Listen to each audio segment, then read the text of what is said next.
আমরা Kaliganj government ITI কলেজে 2023 থেকে 2025 শিক্ষাবর্ষের ছাত্রছাত্রী। আমাদের কলেজে প্রত্যেক বছর একটি করে গ্রুপ প্রজেক্ট দেওয়া হয়। এই বছরও আমাদের একটি গ্রুপ প্রজেক্ট দেওয়া হয়েছে। আমরা বললাম গ্রুপ বি। আমার নাম হলো পিয়ুষ মণ্ডল। আমাদের যে গ্রুপ প্রজেক্টটি দেওয়া হয়েছে সেই গ্রুপ প্রজেক্টটি হলো fuse and power failure indicator. তো আমাদের প্রজেক্টে যে ইকুইপমেন্ট জিনিসপত্র লেগেছে সেগুলো আপনাদেরকে বলুন। একটি ফিউজ ব্যবহার করেছি আমরা, 12 ভোল্টের ট্রান্সফরমার, 9 ভোল্টের রিলে, একটি সুইচ, একটি রেড এলইডি, একটি গ্রিন এলইডি, একটি রিলে, একটি 9 ভোল্টের বাজার ও 4টে ডায়োড ব্যবহার করা হয়েছে।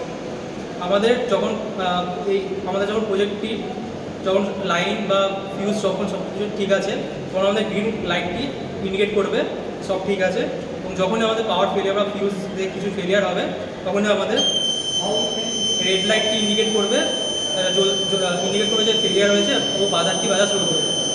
আবার যখন লাইন ঠিক হবে, সব কিছু পাওয়ার করতে হবে, তখন আমাদের পাওয়ার কাটটা যখন ঠিক হবে তখন আমাদের গ্রিন লাইটটি শো করবে যে আবার সব ঠিক আছে। এটি ছিল আমাদের গ্রুপ প্রজেক্ট।